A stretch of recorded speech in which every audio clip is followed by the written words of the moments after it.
در دین‌های مختلف همه کرسی دارن، همه پارلمان دارن، اما الان طالبان کنن.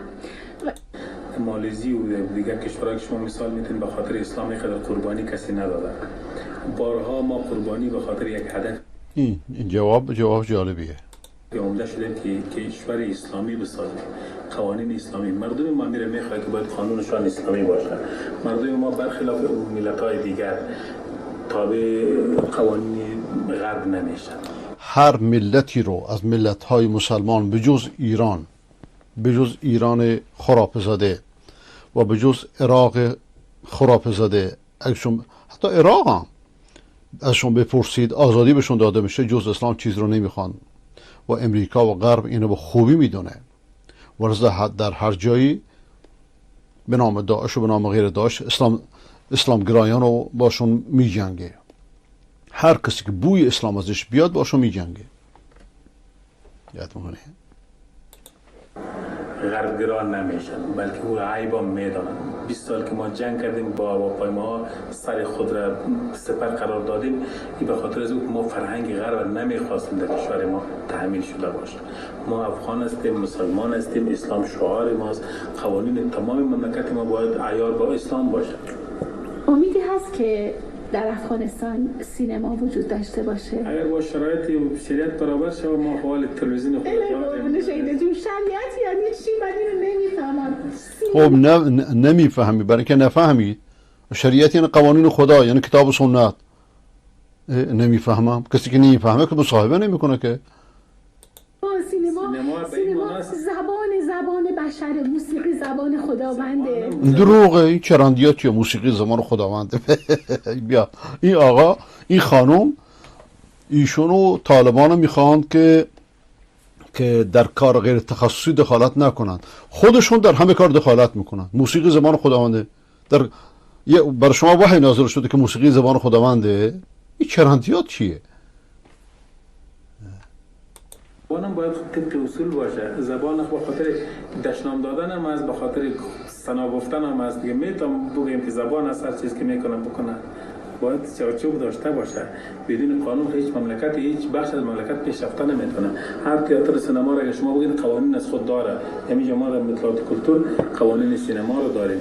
نمیشه که ما بیایم مسیحیت را در سینما نمایش بدیم، مردم رو تشویق بکنیم. نمیشه چیزی که فرهنگ افغانستان ایجاب نمیکنه بیایم به مردم نشان بدیم به نام تئاتر آزاد است بیایم بشینیم.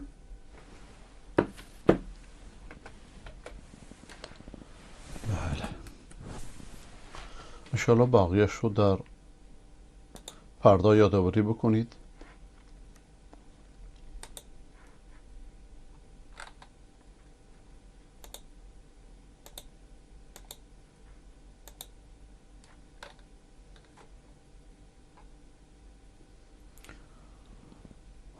سلام آقای شاهوزایی، بفرمایید از کجا هستید آقای شاهوزایی؟ از چه شهری؟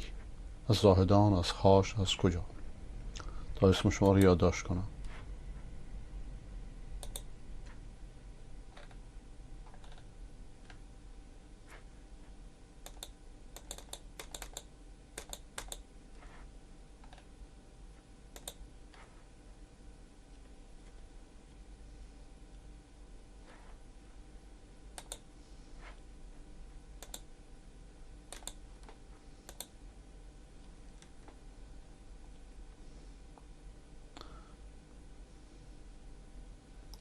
خیلی متشکرم آقای محمد، برادر کرد مهابادی. خیلی خوش آمدید.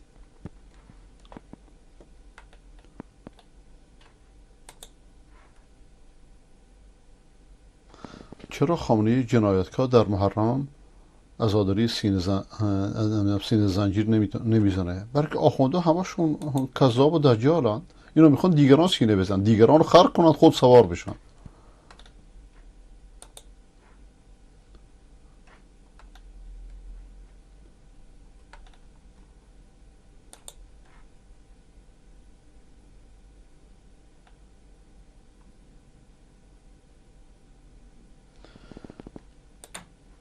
تجربه ثابت کرده است که اگر نگفتن رو بلد نباشید باید سواری دادن رو یاد بگیرید. ولذا اسلام اولین کلمش با نه شروع میشه. لا اله، نه به همه باطل ها.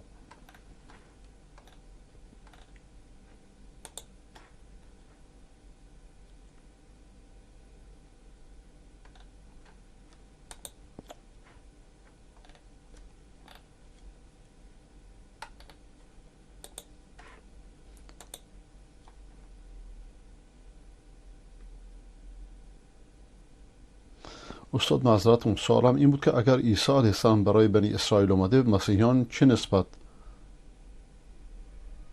خب مسیحیان خب مقصودتون چیه؟ سوالتون واضح بنویسی. قرار نبود برای مسیحیان پیامبر دیگری بیاد؟ خب سوال عجیبیه. یعنی چه برای مسیحیان چه پیغمبر دیگری بیاد؟ مسیح برای بنی اسرائیل اومده بود، برای اصلاح، در همچنان که موسی برای بنی اسرائیل اومده بود. پیامبران زیادی در میان بنی اسرائیل بودند، در میان این قبایل و این قبیله بودند. و مسیح در واقع اصلاحگری است، پیغمبری است اصلاحگر در دین یهود. وقتی که آخوندهای یهودی افراط کردند، به غلو رفتند، مسیح اومد این غلوب ها را از دعوت موسی علیه السلام برداره. وقتی که یهود و نصارا هر دو از دعوت موسی و عیسی فاصله گرفتند، الحمدلله فاصله گرفتند و به غلو رفتند، خداوند آخرین پیامبر رو فرستاد که محمد صلی الله علیه و سلم باشه. و علمای راستین امت محمدی کار انبیاء بنی اسرائیل میکنند که مردم رو به دعوت به توحید میکنند.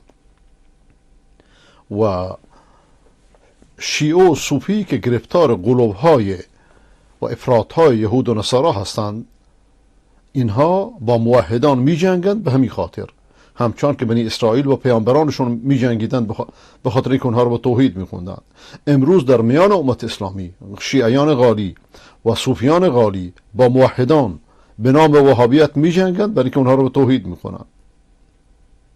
و جنگ شرک و توحید جنگی است ابدی.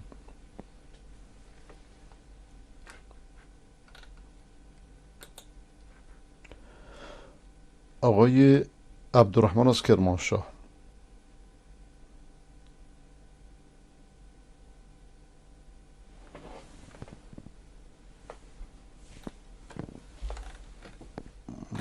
شما مثالی از مصر زدید ولی به هر حال مقصودتون از متوجه نشدم. سوال شما چیه؟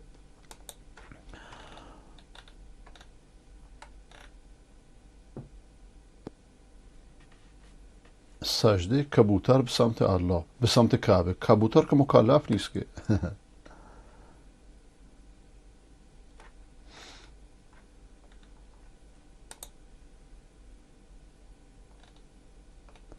آقای فرید شهادتگو: علیکم السلام. امشب در شبکه نور یه شخصی به حضرت عایشه توهین بد و زننده‌ای کرد. من هم با شبکه تماس گرفتم و این گونه جوابشون را دادم. لطفاً به اون صیغه زاده‌ای که به مادر خودش توهین کرد بفرمایید نرگس خاتون شما، یعنی مادر امام موهوم تان، در میان 700 نفر اسیر فریاد زد ای داد که پرده عفتم پاره شد. و این عبارت عیناً در بحرالانوار به صورت مفصل نقل گردیده. بله، حالا سوال این است: آیا با این گونه اشخاص که این چونی با مؤمنین توهین میکنن باید این چونی پاسخ داد یا به روش دیگری باید برخورد کرد؟ با فحاش نشستن درست نیست. با آدم فحاش، بی تربیت، بی نزاکت گفتگو درست نیست. وقت خود ضایع مگردان، در طاق نسیانش گذار. چون این افرادی ارزش گفتگو ندارن. بنده بعد از 20 سال تجربه این حرف میزنم. الان وقتی اینها را راه نمیدادیم، ببین برنامه چقدر آرامتره، آموزنده تره، اعصاب بینندگان راحت تره. برکه اینا شاگردای آخوند چیکار میکنه؟ شاگرد آخوند پرورش عقده است، دیوانهای عقده. اینا میاد عقده هاشون خالی میکنن. خب چه سودی به بینندگان میرسه؟ شما میدونی وقتی من برنامه رو باز میکردم این بی تربیت ها چیکار میکردن؟ اسکایپ باز میکردم، لخت مادرزاد خودشو لخت میکرد و بدتر از این، حتی بدتر از این که آدم نمیتونه اسم میگیره. همین شریفی های بیشرف و همین هایی که پشت میدادند و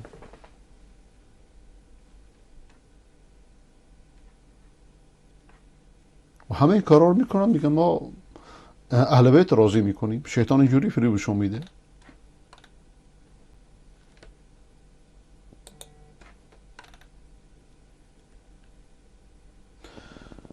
این تلاوت عبدالباسط دلها رو به خدا نزدیک میکنه.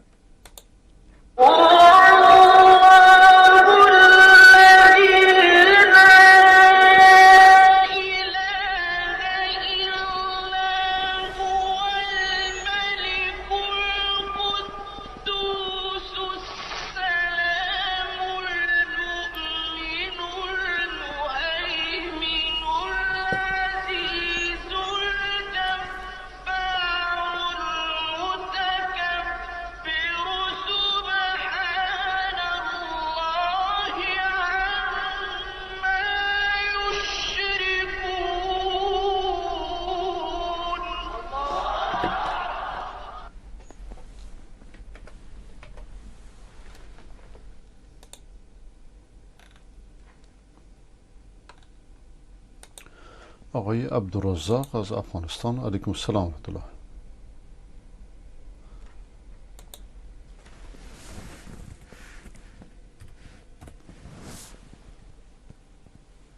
شب که تغییر نکرده، میگه 2 شب من نمیبینم.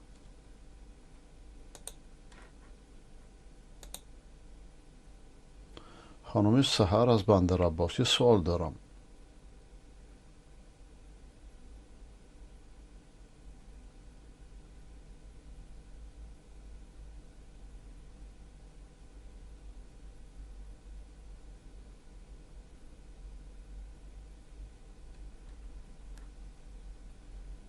نه این سوال جنمینا رو من نمیدونم. اینا رو این الان چیزی نوشتی که من خودم متوجه نمیشم این چیه.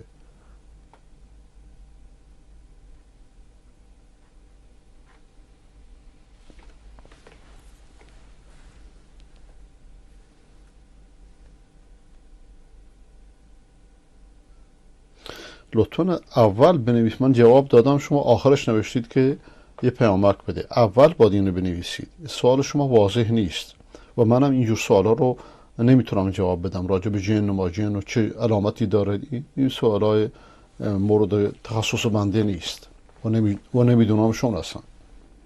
خداوند پدرتون رو شفا بده.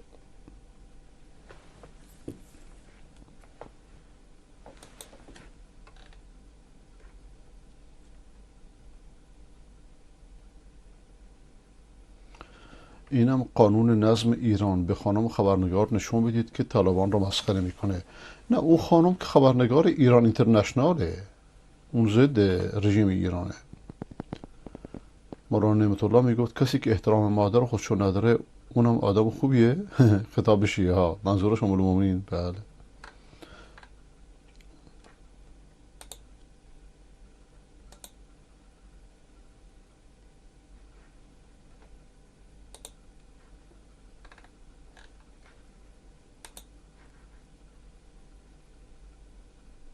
فهم من از بنی اسرائیل اینه که فقط یهودیان. نه خیر، نه خیر.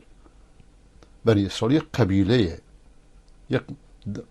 بنی اسرائیل فرزندان یعقوب، نوادگان 12 فرزند 11 فرزند یعقوب، بلکه 13 فرزند یعقوب. همه اینها بنی اسرائیل هستند، یعنی نوادگان یعقوب.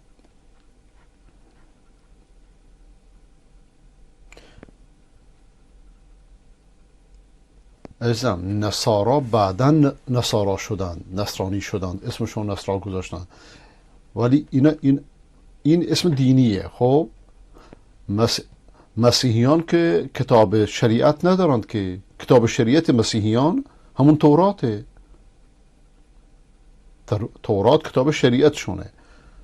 و عرض کردم این حضرت عیسی آمد برای اصلاح در داخل یهودیت. حضرت عیسی برای بنی اسرائیل فرستاده شده. همچنان که حضرت موسی برای بنی اسرائیل فرستاده شده. لیکن اینها خود جدا شدن، همچنان که الان بلا تشبیه، این تشبیه درست نیست ها، همچنان که در اسلام الان ما مذاهب متعدد داریم، پیامبر اسلام آورده، غیر از اسلام نیاورده. و این فرقه شدن ها کار بشری است.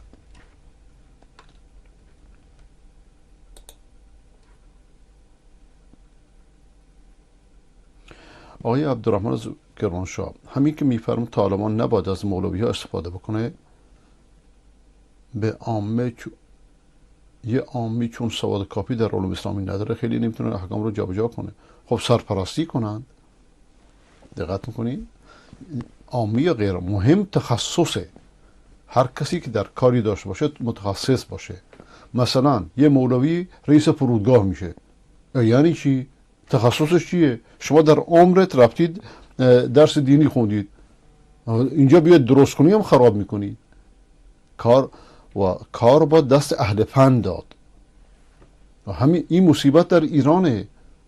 آخونده همه کاره شدن، ببینی هم خراب کردن و هم مردم نفرینشون میکنن.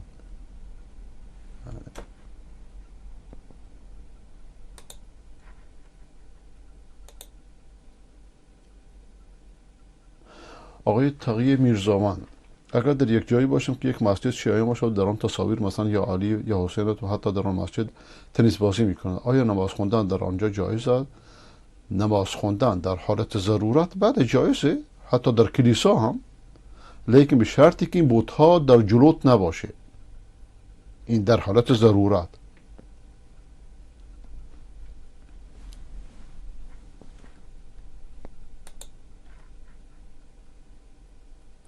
آقای محمد از روسیه، استاد گرامی از روزی که تلفن ها را بستید حواس ما آرام شده. بله.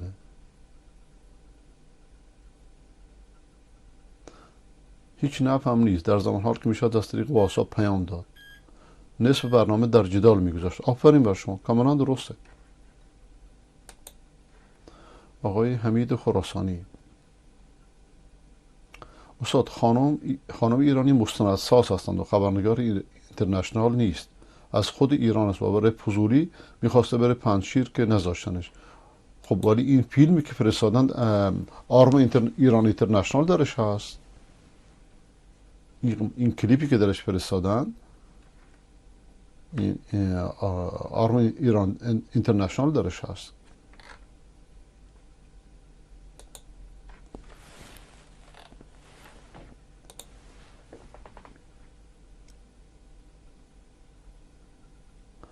دکتر بیشتر بینندگان تو ایران برنامه‌تون نمیرسن چون زود تمام میشه. ساعت تو ایران 1 ساعت تغییر کرده. با خاطر تغییر ساعت در ایران زودتر گذاشته میشه. این رأیگیری رو هم کردن به همین خاطر و اکثریت قاطع بینندگان در نهایت رأی دادن که زودتر بشه. اگرچه پیشنهادش از برادرمون هدایت شده هیئتی بود، بعدن جالب اینه که خود ایشون شما رو دور زده. اینجا من میترسم که سوء تفاهم پیش اومده، شاید ایشون میخواسته تأخیر بشه. به هر حال دیگه تقدیر این چنین بود. آقای ابوالفضل هدایت شده، استاد نظرتون درباره کلیپ بگویید. عزیزم شما کلیپ محتواش بنویس تا من نظر خودم بگم. کلیپ ترجمه کنید، موضوعشو بنویسید تا من دربارش بگم.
آیا دین اینه یا اونا که سینه میزنند و زنجیر میزنند؟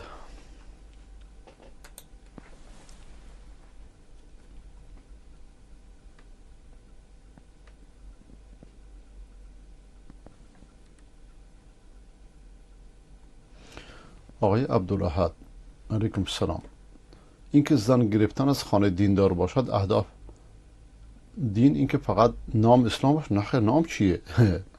باید که از احکام اسلام آگاه باشد، هرچه آگاهتر باشه مقیدتر باشه بهتر. امروزه در دیار مسلمانان بیشتر زنها تا به سن بالا از نماز آگاهی ندارند، حتی کلمه طیبه رو بلد نیستند. خب این کوتاهی عالمان میرسونه، کوتاهی اهل دعوت رو میرسونه. آیا دختر همچون آدم ها به عقد مرد مسلمان آگاه درست است؟ بله، ولی مردم انتظار بزرگ نداشته باشه. خودش چه اندازه‌ای همون اندازه جستجو کنه.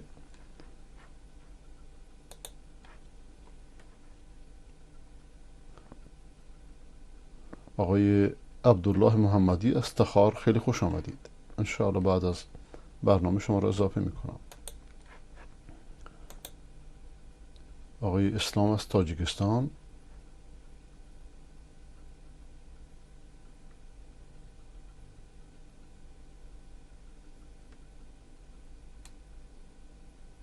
که هر خیلی که باشد خیلی یعنی چی؟ سوالتون واضح نیست. هر کسی حق حکومتش که برش ظلم کرده میتونه حق خودشو بگیره، اگر حکومت ضد اسلامی باشه یا حکومت مشرک باشه. آقای حمید خراسانی مریض هستم، دعا فرمایید خداوند شفاتون بده، هم شما را و هم بقیه بینندگان ارجمند ما را.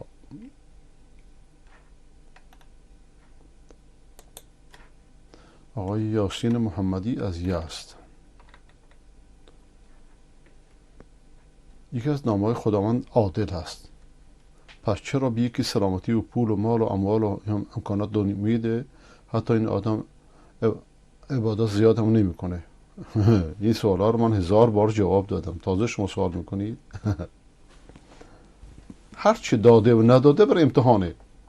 چشم داده، گوش داده، به شما امتحانت میکنه. بی که نداده اونم امتحانش میکنه. دقت میکنید؟ اینها من 1000 بار جواب دادم.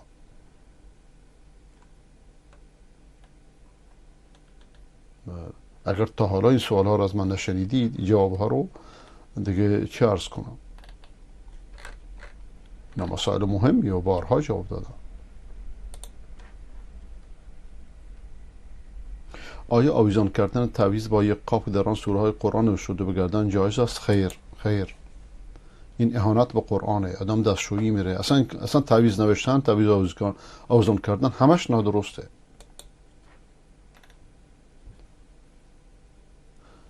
تکفیری های بدون علم، مولوی عبدالله متوکل. چقدر سخته که مولانا عبدالله خداوند شهادتشو بپذیره، خودش بر ضد تکفیری ها بود، او را دشمنانش میگفتن تکفیری و داعشیه، به تهمت میزدن. یعنی تعداد ما امی آیت قرآن کریم بدون از اینکه تفاصیل مراجعه کرده باشه، از علمای برجسته تفسیری و آیت تعقیب کرده باشه، خود مفسر جور میشه و امی آیت سری کس چسبانده رویست و من لم یحکم بما انزل الله فاولئک هم الکافرون. بس دکاندارم کافر میگه، دریورم کافر میگه، هر کس کافر میگه. ما از کدام طرف بنالیم؟ از او عالم بنالیم، از این آدمی که غیرت و حماسی دینی داره اما فهم دین نداره، علم عمیق در یکی که کافر از کی نیست این نداره.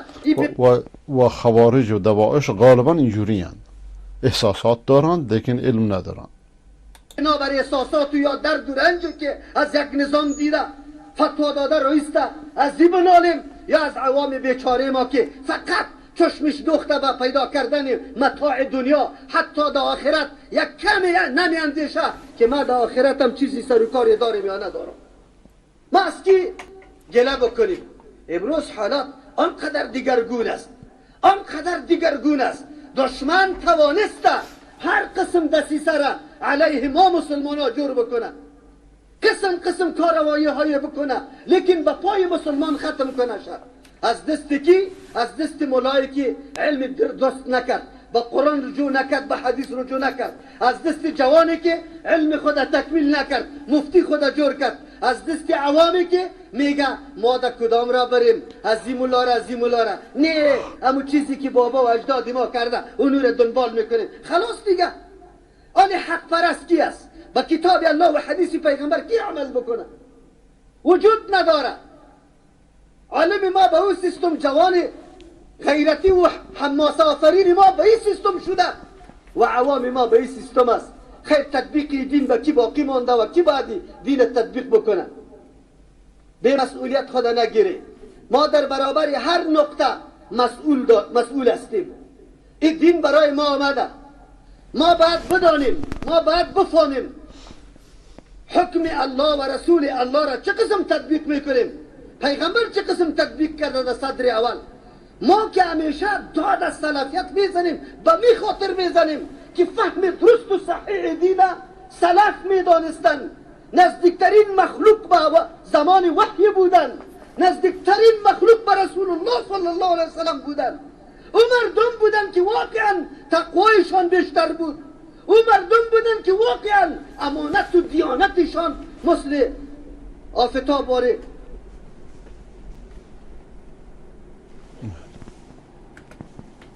خداوند شهادتش را بپذیرد و از قاتلانش انتقام بگیرد.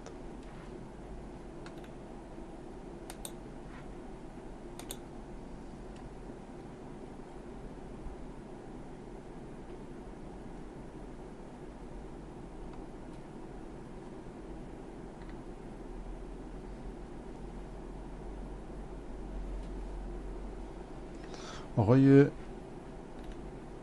بلوچ نیمروزی، شما یک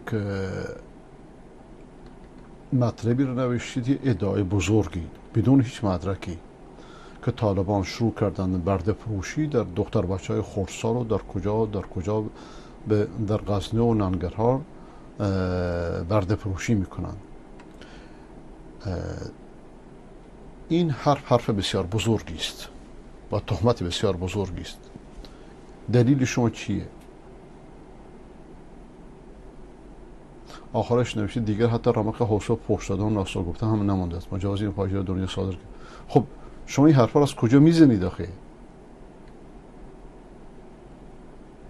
اینا از خدا بترس. بدون مدرک دلیل نزن، بدون مدرک اتهام نزن، بدون مدرک تهمت نزن. دوستی و دشمنی یک شخص نباید شما را از انصاف خارج بکنه. وقتی شما این حرف زدید، این همه ادعا مطرح کردید، کپی پیست کردن آسونه. دشمنان اسلام همتون رو به بازی نگیرند که با کپی پیست کردن هرچی هست دروغ و تهمت و افترا منتشر بکنید. مدرک میدادید، عکس میگرفتید با دلیل، با مدرک.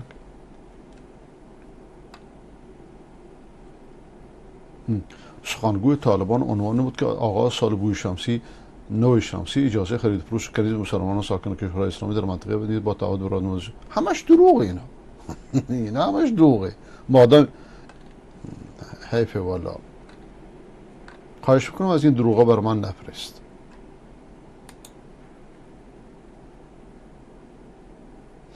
استاد خداوند چه برکتی به شهادت مولانا متوکل ابن ربانی داد؟ بله، شکی در این نیست. خداوند وقتی مداد علما نوشته هاشون از خون شهدا با ارزش تر باشه، موقع خون خودشون چطور؟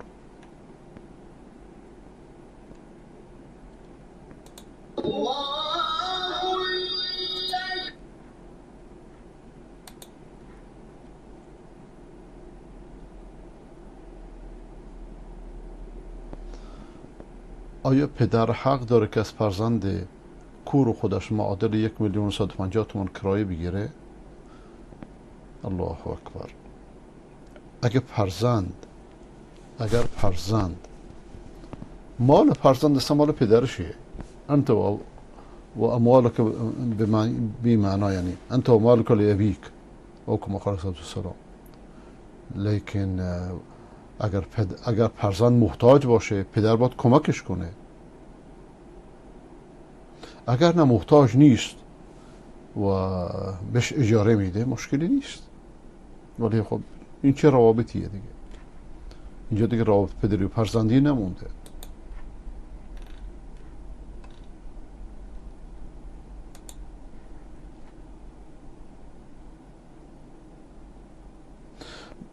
کارهای من اصلا درست نمیشه. بعضی میگن زن دوم بگیر. آیا صحت داره؟ نه، درست شدن کارها به زن ربطی نداره.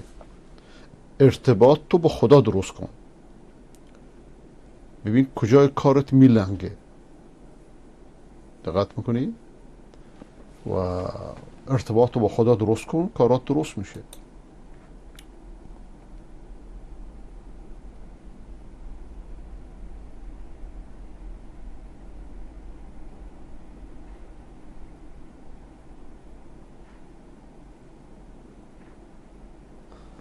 استاد سوال من را تا آخر میخواندید و لطفا جواب میدادید. شاید من در گذشته افتخار شنیدن جواب شما را نداشتم. عزیزم این موضوع کوچکی نیست که در اون 2 جمله من جوابتون رو دادم. این موضوع رو بارها درسها گذاشتم در این مورد. آدم که نمیتونه یک درسی رو دوباره تکرار کنه. یه سرطان رو نمیشه با یک آسپرین علاج کرد.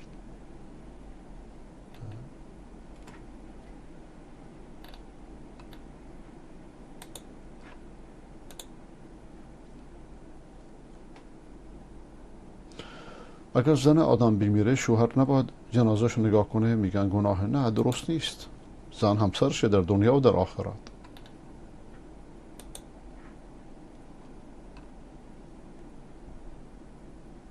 آیا اینکه در حدیث که در کتاب شیعه آمده که حافظ قرآن در روز قیامت میتواند 10 نفر از خانواده‌اش را شفاعت کند وارد بشنواد در سنت صحیح هست؟ خب اگه در کتاب شیعه این اومده، چرا 1 نفر مرجع شیعه از زمان صفوی در طول تاریخ 1 نفر مرجع شیعه نیست که حافظ قرآن باشه؟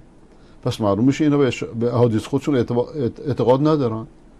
شما الان در حال حاضر 1 مرجع شیعه بیارید که قرآن درست بخونه، درست روحانی درست بخونه. قرآن اعتقادی ندارن. اگه اعتقاد می‌داشتن که اینجوری باش برخورد نمی‌کردن. لیکن اصل حدیث درسته. هم در پیش شیعه است هم در پیش سنی ها بهش عمل میکنن، شیعه ها نه، عموما یعنی. ولذا در هر قریه از قرای اهل سنت ببینید حافظ قرآن هست.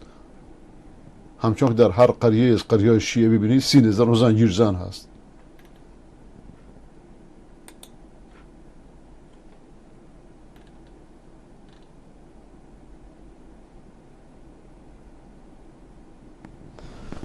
استاد چگونه انسان بین عدم عیبجویی از دیگران و عیبیابی درون خود جمع کند؟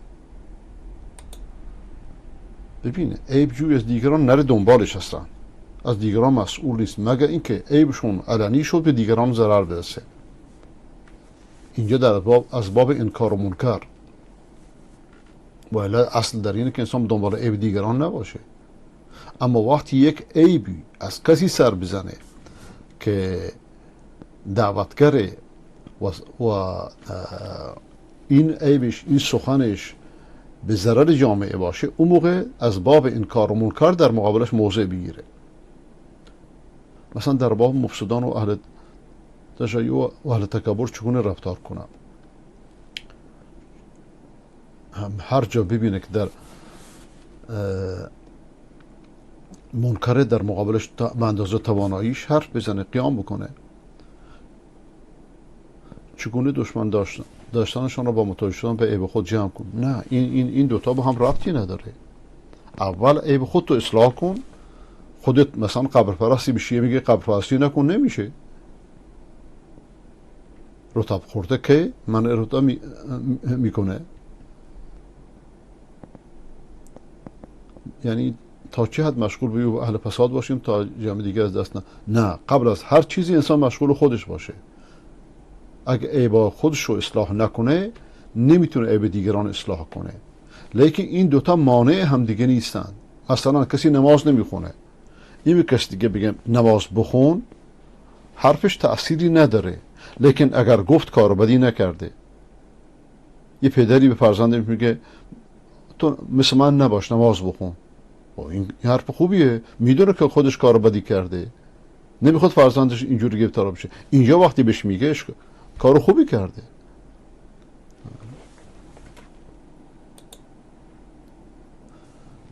از برادر اهوازی خبری نشد، مدت هاست که خبری ازش نیست، دلم براش نگرانه. امیدوارم که براش مشکلی پیش نیامده باشه. خب دوستان، همه شما را به خدای بزرگ میسپارم. از کسانی که پیام هاشون خونده نشد عذر میخواهم.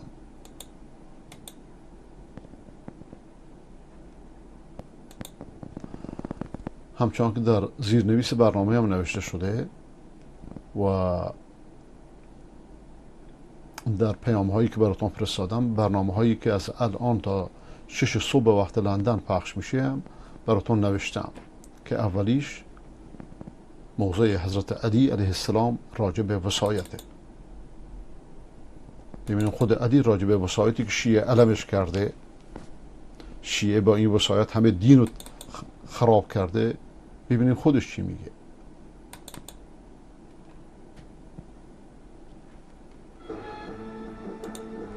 دعوت عیسی و موسی و محمد یکی است. دعوت در فنا و من سیئات اعمالنا من یهده الله فلا مضل له. این شوخی رو بکنم. یک برادر افغانی تصویر من دیده بود اینجوری که الان در برنامه هست. خب بعد گفته بود، میگه که من به همسرم گفتم بیا معجزه شده، آیه فلانی الان ریشش سفید بود ریشه سیاه شده، جوان شده. همچین سوء تفاهمی پیش نیاد دوباره. خدا حافظ شما باشه. و من یضلله فلن تجد له ولیا مرشدا. اللهم نور قلوبنا بالعلم وصفي أخلاقنا بالحلم واجعلنا ممن يستمعون القول فيتبعون أحسنه. اللهم صل وسلم وأنعم وبارك على سيدنا وحبيبنا وقرة عيننا محمد وعلى آله الطيبين الطاهرين وعلى أصحابه الغر الميامين سيما المهاجرون والأنصار والذين اتبعوهم بإحسان إلى يوم الدين. با حمد و سپاس بر خداوند متعال، تنها خالق این هستی و تنها مالک این هستی و تنها ولی و سرپرست این هستی که هیچ شریکی ندارد، به هیچ امامی و به هیچ پیغمبری و به هیچ بشری ولایت بر خلق و خلقت را نداده است. برعکس او چه